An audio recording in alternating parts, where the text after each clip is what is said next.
if you keep a culture of a city alive, you also keep the children in check.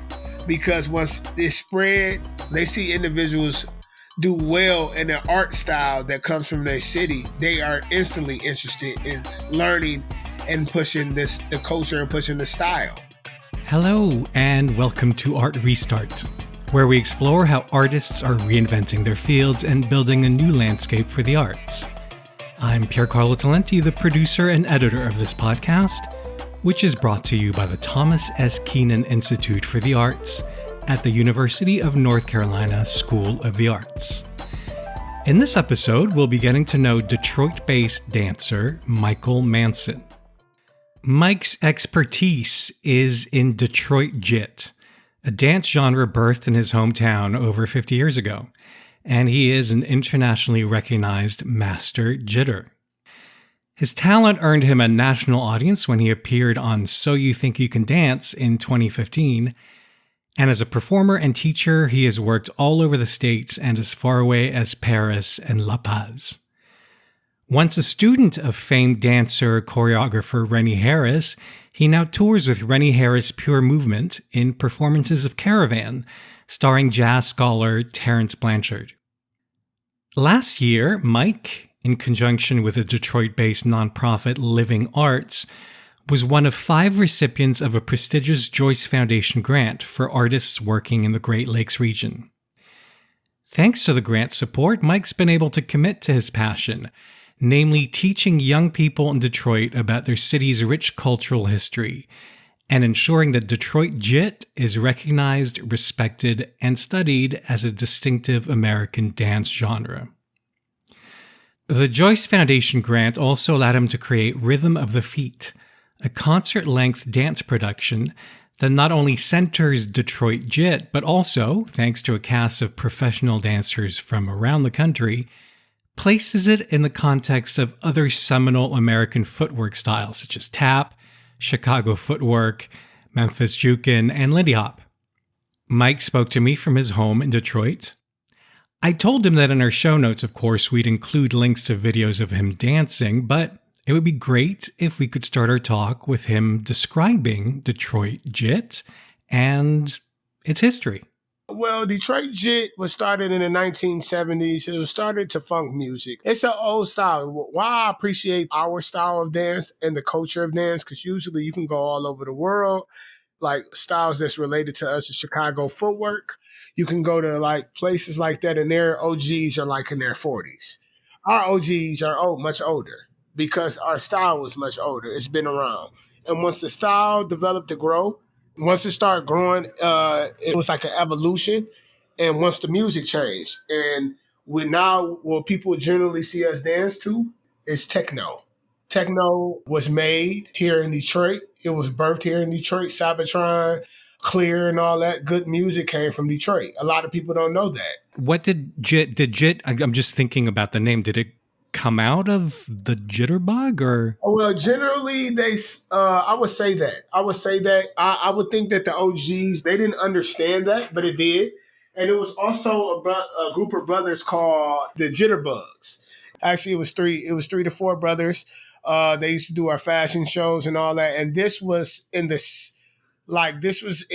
early 70s. I mean, not early, like super early, but in the 70s. The style you see that I do now is the evolution of that. That was started like in the late 80s, 90s. That's when the style changed and we were dancing to techno. Now, it's interesting. Detroit really hates this. Like in Detroit folk, we have this music festival every year that's called Movement. You have all these people coming from everywhere, all the DJs coming, and these dancers are doing shuffle. We do not shuffle to techno music.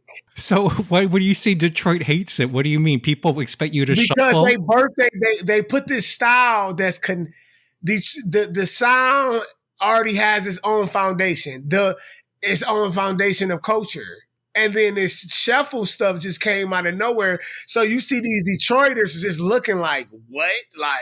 And then it's blowing up.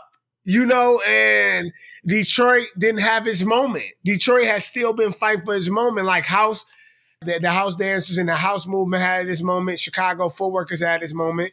Even to all the way down to the music. Like if you think about it, like you remember that song by Missy, Music Make You Lose Control. If you look at that video, right, that song, first off, the song behind it is from Detroit, right? And if you look at the dancers are doing Chicago footwork. The culture of Detroit has been fighting for the respect and to have their moment for forever, because they have had their moment until my generation. So I want to talk about that, fighting for the respect of the Detroit culture. But before I do, I want to talk about how you came to be a dancer. What's your origin story? When did you start dancing, and when did Detroit Jit become your thing? So I started dancing generally like how everyone. I started dancing when I was very young, like, 4 or 5. It was just a hobby at first.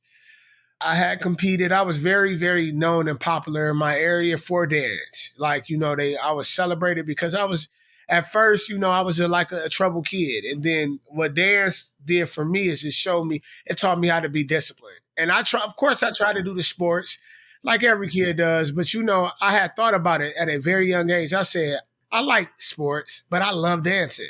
And if I hurt myself playing sports and I can't dance somewhere, I'm going to be bummed about not dancing. And I made that decision at a young age. I had competed in the NAACP competition. We used to have them back in the day, and I made it to the nationals. When I made it to the nationals, I had no idea what a choreographer was. I had no idea of all these different styles of dance. I made it to the national, and it just opened my brain up. I graduated. This was my last year of high school. I graduated in 2006. After that, I had heard that they had referred me to this guy named Rennie Harris, and I wanted to really dance for him. I'm like, oh man. So I bugged him. Every day. Like they gave me his information. I call him every day to the point that he a year later, he told me that I can come to Philadelphia, which is in Philadelphia. And he said, if you pay for your bus ride, your flight, you could take classes for free and you could stay in the hotel for free. So I did that. He let me stay out there. I learned about house. I learned about the foundation of hip hop. So a lot of the dances that I was doing, I didn't know it was a name to them. I didn't even know. I met these people like Buddha Stretch, these giants to me. I'm young. I took that and ran with it. So You Think You Could Dance had just started airing in like 2006, my senior year. So that was one of my biggest goals, to like make it on that show. So I had dreams. I had these big dreams that my community couldn't give me. And it was no resources to provide. It's very rare for someone to come from my community to say they want to be professional dancers and not get judged. You understand what I'm saying? When did you realize that part of your mission was definitely about gaining respect for this particular dance genre? Well, I always wanted to gain the respect for this dance genre. That was always my goal. But a lot of people, when you walk into a room, a lot of times you can walk in as yourself in some instances, but it's some things you have to learn with language, right? Body language, you have to learn with, you have to be welcoming. So if I walked in a building and threw my style at people aggressive, they wouldn't respect it, right? So what I meant by it, I had to learn. I had to be a student. So I started learning house. I started sharpening my popping. So I go to these different places. And then I will mix my style with them. And they'll be like, what? What is that? I had to learn. I was a dancer first. I wasn't just a jitter.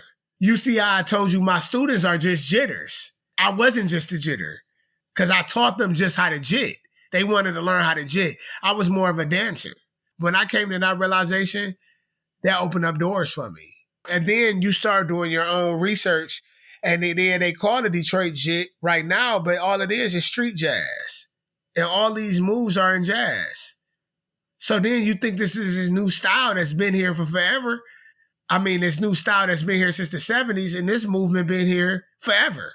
And the lineage of it goes all the way back to Lindy and these different styles of dance that was here before us. Is there a limit to how much you can alter the tradition? Do you see what I'm asking? Like, given that you are preserving this genre, how much other influences can you throw into it? and keep it what it is? So what I do is I keep the foundation and the format of it. Which is what? Can you explain what those are? The format of it is shuffles. You got shuffles, you got kick wiggles, you got wiggle backs, you got all these different things. But if I was to go, when I go into a college or a studio to train dancers, I have to say, this kick wiggle back, yes, it is a kick wiggle back, but look at it very close. It's also the Charleston. So a lot of the times, even when we think we're not being original or it's not original, it's still original, if you get where I'm coming from. So I don't really break rules. I don't break rules that we didn't break. We already broke the rules when we decided to put this movement in a box. So it's important for us to know where these movements come from, to know where we're going. Just like, I correct my students to this day. They say Michael Jackson moonwalk. I'm like, no, that's not. He didn't create the moonwalk. It was here much longer than him.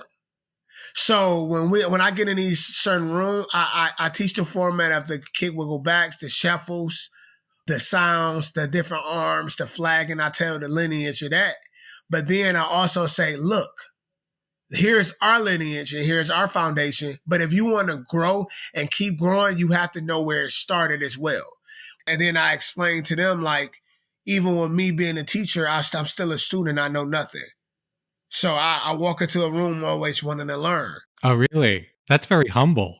Most definitely. Most definitely. Because I would think you're an expert by now.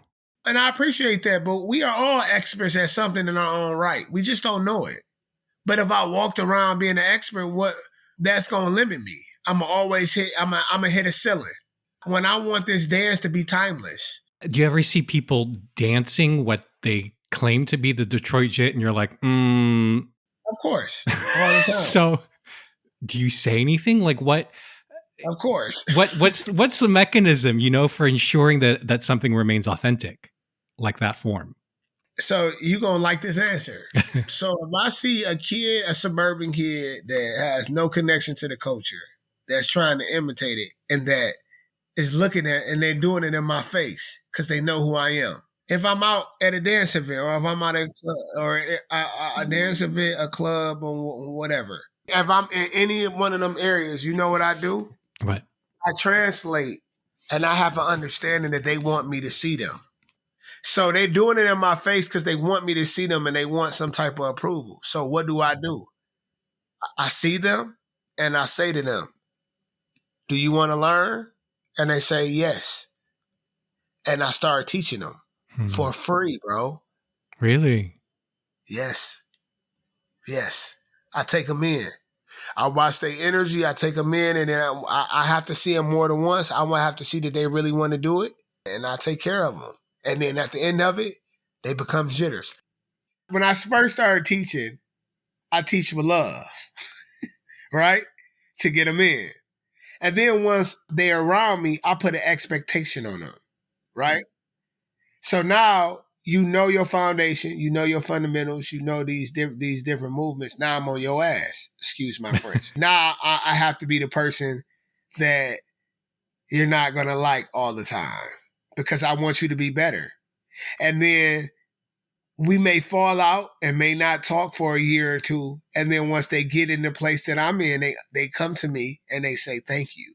And that is my blessing. I would never, ever get upset if one of my students pass me or do better than me pushing this culture, because my whole purpose of teaching and giving back is for the next generation to be better than me. So when did that desire to give back and push the culture, when did that grow in you? When did that grow in you to be as powerful as your love of the dance itself? Well, could I be honest? My friends made me teach them. I had no choice, okay? What do you mean? They liked what you were doing? And just slid in like, yeah, you about to teach me. Like, I'm like, what? People that were not, they didn't want, like, because I always had a name in high school. So these people were like, yeah, you teaching me. In my neighborhood where I grew up, to this day, you could not tell anyone that they think I'm probably the best dancer in the world. because they are that you know, in them neighborhoods, they don't leave the neighborhood. They don't know. They don't know any better. You know what I'm saying? So I took my team. These are the people that didn't even really they didn't had never had no dance background. I taught them when they were like 21, 22, and now they successful jitters. I can't say that I was like, oh, I want to be a teacher. I never wanted to be a teacher. It just happened. Clearly, you came to really enjoy teaching. It sounds like. Uh, No. Okay, never no, mind. not really. I just accept my responsibility. If you understand what I'm saying, because when I'm off, when I'm on going to in and work and I'm giving back, I'm in. But when I leave them, I'm gone. What do you love most about your dancing? The beauty. I love the beauty in it, the timeless groove. You could look at this dance and see that it was here much longer than me. It's a bounce. It's a feeling.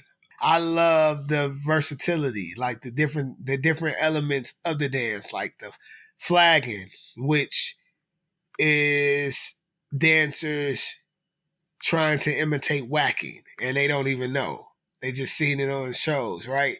And then the bisco, which is the shaking of the girl dance in which you put on a persona like you're a woman and you're moving around in a circle and you're being very entertaining. The breakdowns, getting to the ground, the drops, the explosive drops. Are all these elements that were added in more recent years to the dance? These were elements that was added in the more recent years to the I dance. see. And when I say recent, I'm talking about like the 80s. In the 80s, beginning of the 90s, these was added. So is the dance, it sounds like your mentees may be moving the dance, maybe evolving the dancer ahead of you, possibly. Like, do you have, Possibly. so you have to Possibly. keep up with them too? No, they got to keep up with me. Do they must introduce, because there's also new music, right? So new music Yeah, but must beget new dance. yeah, So, yeah, yeah, so yeah. they That's must true. bring in new movements that may No, be they don't. no. You were totally shutting that down. No, they don't. They still doing my moves. Uh, If you came to a rehearsal, or a practice, you would absolutely see like, nah, they not. It's certain people that do different things like tricks, but as far as footwork and movement and all that, nah. Even the way I listen to music, what I could dance to, like they still trying to pick my mind because I hear music and what I have a talent to hear everything. I don't just hear one thing. Some people ear and their brain is only there to hear the snare. I was blessed with that ability. You've always had that ability? I always had the ability to dance on beat, but I started developing and growing once I started learning patience. Other than the fact that you love it and you're a master of the form, why is it so important for you to keep the tradition of Detroit Jit alive and thriving? First off, it's not that many cities that has their own culture and their own styles of dance and their own history of dance. So I take a lot of pride in that. And the goal is to have this dance in universities. My goal is to have this dance an actually respected genre of dance. Like how people will bring up in colleges or in studios or bring up tap, ballet, these different styles. You know what I mean? Jazz. I want Detroit Jit to get that kind of respect because it can translate in every genre of music. There's no limit to this. If you keep a culture of a city alive, you also keep the children in check. Because once it's spread, they see individuals do well in an art style that comes from their city. They are instantly interested in learning and pushing the culture and pushing the style. I give you an example. I was teaching in a studio in Pontiac, and all my kids used to always say, "Well, Mr. Mike, we don't want to dance. We don't want to jig." And now I'm no longer there. And they see all the other kids that I'm teaching and that's traveling with me. And they like, Mr. Mike, I want to do this. You know, I'm winning the Joyce Awards, all these different things, Spirit of Detroit. They're like, Mr. Mike, I want to do this. So I feel like it's like I'm no longer pushing this for me. And it's no longer about me. I'm pushing it for them. Well, since you brought up children, I want to talk about your partnership with Living Arts and the project Rhythm of the Feet. Can you talk about that? Yes, most definitely. My relationship with Living Arts, one day I seen I had already had a goal of getting in the nonprofit world and winning these different grants. So I seen someone present someone on Facebook said something about a meeting, Living Arts. I didn't know what Living Arts was at the time. This was like 2018. We went, we got hired instantly. We started giving back to the. I was already teaching. I've already had jobs teaching at different places, but what Living Arts did, since Living Arts is community based and it's one of the biggest nonprofits in Detroit, if not the biggest, they were already in school systems like the DPS, all that. They used us because we were different. Because a lot of the times they had different kinds of teachers. They had people that was teaching tango and all these, and the kids didn't like that you know, honest. The kids just didn't like it. So we went in there and they seen us. It was three of us. They seen us and we was a reflection of them. They looked at us as like uncles and parents we was relatable. So we went there. At first I went in there with the mindset of just teaching. I wanted to teach Jit, but then how I teach is I scan a room and I'm like, you know what? I'm gonna teach hip hop. And I started teaching them hip hop. From there, we were just working around the city. They were sending us everywhere. They made us kind of a face of the nonprofit. Of course, COVID shuts down. We have a new regime. Everyone gets fired. People quit. I'm still holding on to them and all that. But then, we open up. And I had these ideas. I had already won Kresge, but I was looking for different grants. And I noticed, I'm like, I can't win the big ones because I'm not connected to a nonprofit. But I was connected to a nonprofit. I just wasn't thinking of Living Arts. I was already connected. And a lot of the times the nonprofits has to be the connection to get the grant. So moving forward, Laura which is my director. She's the director of Living Arts. I had told her I wanted to apply for Joyce. And she was like, "You want to apply for Joyce? I know people in Joyce, and I just moved from Chicago." And I'm like, "Really?" She was like, "Come on, I got you." Joyce That was was your idea. yes. Wow. Okay. Joyce is my idea. I knew nothing of it. I just went on the internet, seen it. I didn't even know who won it. People like Terrence Blanchard and all that had won it, and Camille and all these different. I'm like, whoa! I didn't know that until after I won it. So we end up getting in contact with the Joyce. It happened so fast. As soon as we applied, they gave it to us. They respond so fast. Laura was like, "Mike, it's weird because we applied," and she's like, "Yeah." She's like, "Mike, they want to get in a meeting with us. Tell me why when we applied, they was like, well, y'all got it. Yeah, we have to have two more people to sign off, but y'all got it." So we knew we won it way ahead of time. I wonder if you can talk about what might be changed in whether I don't know if it's funding systems in community and city government and the world of dance, so that both your dance work as well as your cultural preservation work would just be easier for you.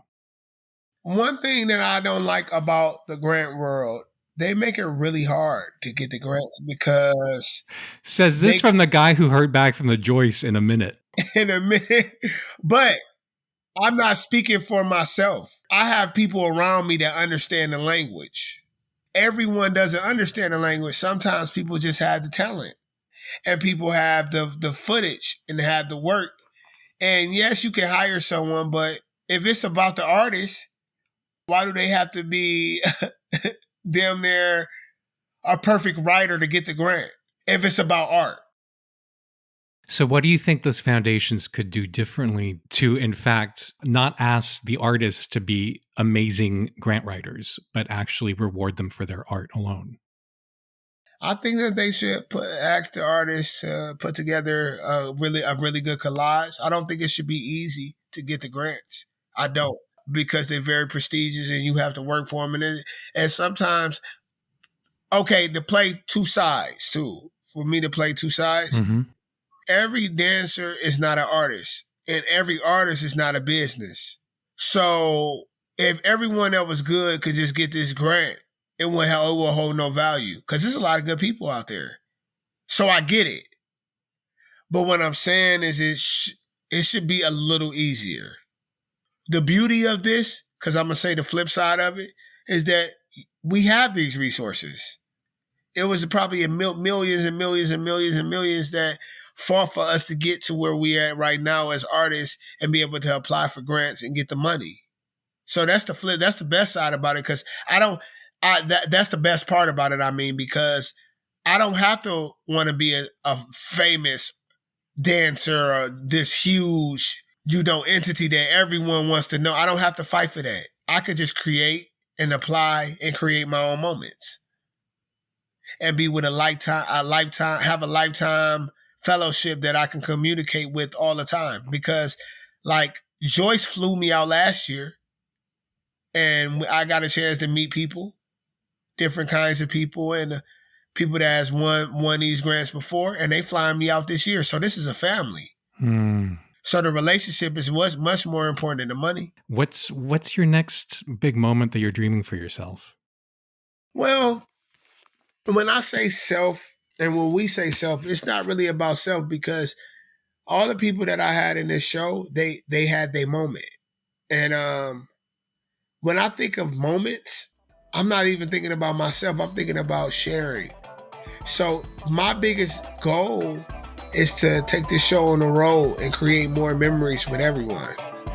If you'd like to learn more about Mike and read a written version of this interview, just head to uncsa.edu/artrestart. You're subscribed, right? Yeah, I thought so. I was just checking. And we're always happy to get ratings and or reviews, which helps us reach new listeners. So if you have the time and the inclination, won't you click on some stars or jot down a few words on your podcast platform? That would be amazing. Our theme music is by Shanghai Restoration Project. I'm Piercarlo Talenti, and on behalf of the Thomas S. Keenan Institute for the Arts, thank you for listening.